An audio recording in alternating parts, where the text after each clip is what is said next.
Sa video natin today, we're breaking down one of the most important steps in launching a professional-looking website, yung pag-connect ng custom domain sa Wix site mo.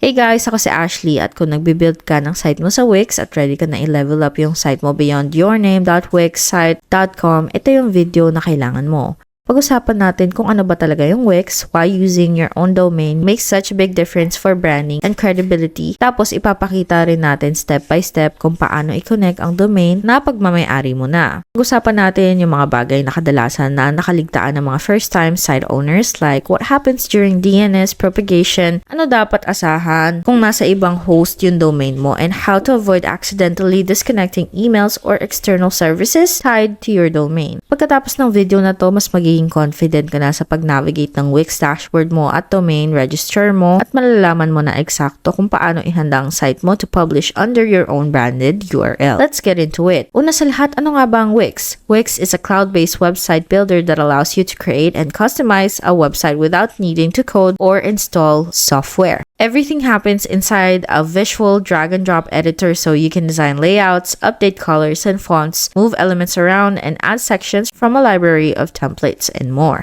Hosted yung platform, which means Wix manages the server, security updates, and technical maintenance sa background. Hindi ka talaga nag-i-install ng kahit ano sa computer mo. Nasa browser mo lang talaga lahat ang work. At ang site na ginawa mo ay nakastore sa Wix servers. Mas pinasimple nito yung experience because you don't have to worry about hosting setup or back-end configuration. Kasama rin sa Wix yung library ng built-in apps para sa mga bagay tulad ng blogging, e-commerce, booking systems, and marketing tools. The app markets gives you a way to expand your site with features like live chat, social widgets, forms, and integrations. Sa free plan, yung website mo ay nasa Wix subdomain, parang yourname.wixsite.com/yourproject, at makikita mo rin yung Wix branding sa mga publish pages mo. Para makapag-connect ng sariling domain, parang yourwebsite.com, kailangan mo munang mag-upgrade sa premium plan. Isa to sa mga huling steps bago ka mag-go live. At para sa karamihan, it's the moment your project starts to feel like a real website rather than a draft. Yung pag-connect ng custom domain sa site mo nakabase sa dalawang pangunahing bagay.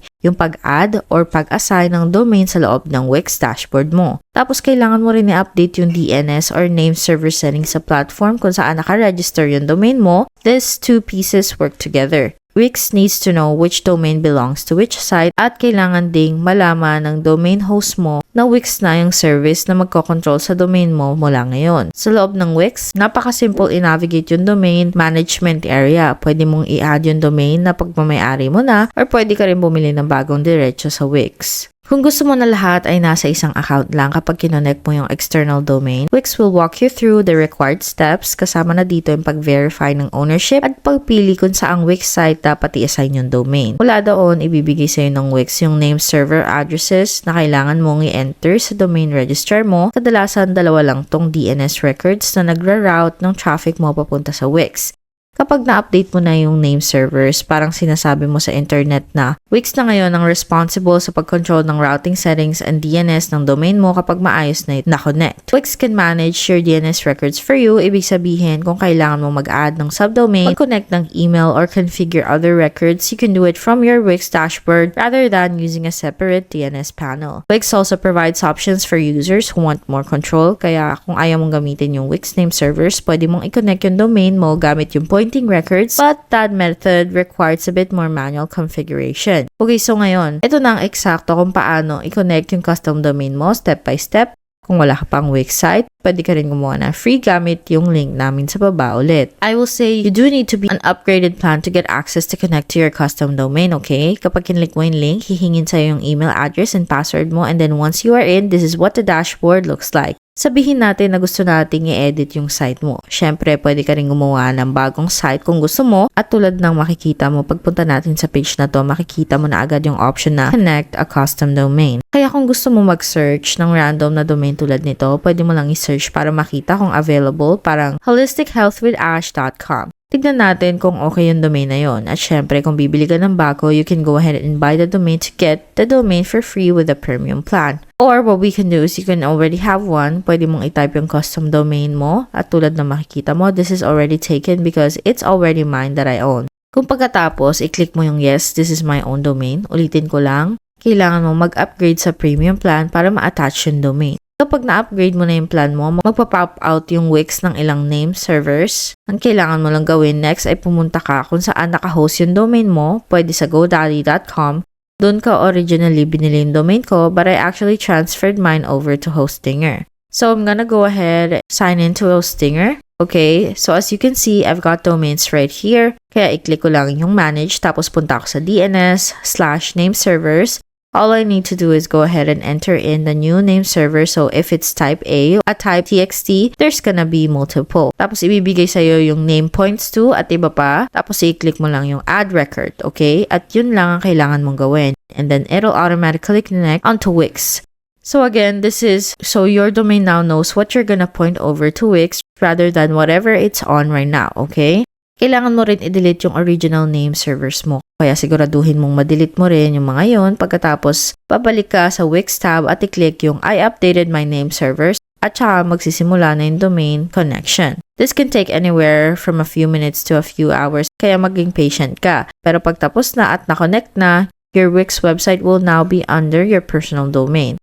Now that you understand how to connect your domain, let's talk about some of the pros and cons. Yung pag-connect ng domain sa Wix, nagdadala ng kombinasyon ng convenience and limitations depending on how hands-on you wanna be. Sa positive side, yung connection process ay ginawa para sa mga users na walang technical background. Yung Wix dashboard talaga nagbibigay sa'yo ng step-by-step prompts, visual checklist, at malinaw na instructions. So you always know what to do next. Pag na-connect mo na yung domain mo, Wix na ang nagmamanage ng DNS na background. Sa sobra ng napadali ang mga future updates, tinitiyak din ito na gumagana ng maayos yung domain mo sa desktop at mobile versions ng site mo. Having your domain linked to Wix also keep everything centralized instead of toggling between hosting dashboards, DNS panels, at mga editing tools na kaya mong i-handle almost everything from one account. Nagbibigay rin to ng system support articles, community threads, and customer assistance kung mas stuck ka sa process. However, there are a few drawbacks worth keeping in mind as well. Hindi mo pwede i-connect ang custom domain sa free Wix plan kaya kailangan mo muna mag-upgrade bago magpatuloy. Some users find Wix's pricing higher than the basic hosting options lalo na pagtatapos na yung promotional periods. If your domain is used for business, email, or external services, switching name servers means those DNS records must be recreated inside Wix. Medyo dagdag step na to. At kung nakalimutan mong i-create yung MX records para sa email provider mo, you might temporarily interrupt your email service. Ang pag-point ng domain imbes na paggamit ng name server sa isang alternative pero mas technical to at kailangan ng manual updates tuwing magbabago yung IP or configuration settings mo. Finally, Wix has limitations for users who want a full back-end control. Yung mga developers na gusto mag-complete ng access sa server files, databases, or advanced customization na pwede nilang maramdaman yung hosted environment at hindi nagbebigay ng flexibility na nakasanayan nila. Pero sa karamihan ng business owners and beginners, these limitations aren't deal breakers. Tulad ng sabi ko, kailangan talaga na may upgraded plan ka. Kaya gusto ko lang briefly i-touch yung pricing and plan options para alam mo effective kung ano yung papasukin mo. Makikita mo may iba't ibang plan options sila dito at sa bawat plan makakuha ka na free domain para sa isang taon. Syempre, pwede mo rin i-connect yung custom domain mo sa lahat ng to. Walang Wix branding sa mga sites na to. Kaya sa madaling sabi, sa free plan, Wix domain at Wix branding ang makikita sa buong site mo. Pero pag nag-upgrade ka, you get that custom domain and branding is removed, okay? Meron silang light plan na $17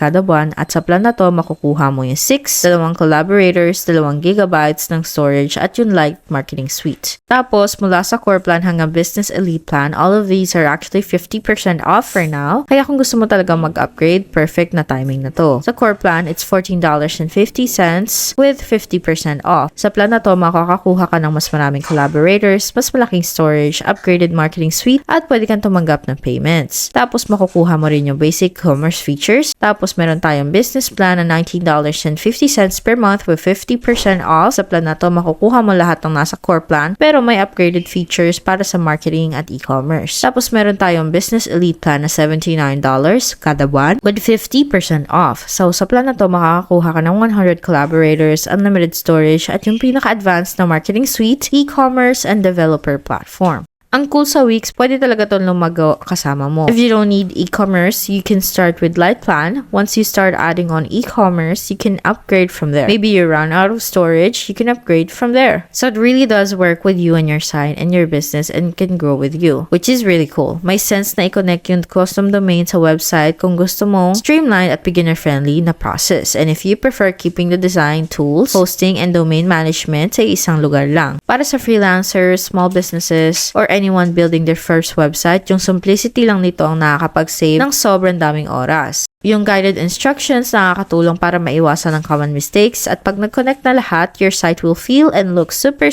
polished. Kung pinapahalagahan mo ang convenience at gusto mo yung domain website mo ay nasa isang system, ang Wix ay sobrang solid na option. Connecting a domain can feel intimidating at first time you do it. I 1000% felt that way. Pero pag naintindihan mo na yung flow, Wix on one side, your domain registrar on the other, it becomes much more manageable. If you're ready to explore Wix further and you want to see if it's the right fit for your website, our link is down below so you can check it out. Gusto ko lang i-mention na affiliate links to, which means we may earn a small commission at no extra cost to you. Kaya kung pipiliin mong gamitin yung links namin, sobrang thank you in advance sa support mo sa channel namin. It really helps us to continue create free tutorials just like this. Kaya huwag kalimutan mag-like ng video na to at mag-subscribe sa channel namin kung hindi ka pa nakasubscribe. At syempre, mag-iwan ng comments or questions sa baba. Gusto naming makarinig ng feedback nyo. Ang channel na to ay dedicated sa pagtulong sa inyo mabuo ang very first website mo gamit ang simple tools and easy steps. Maraming salamat sa panonood at kita-kita tayo sa next video.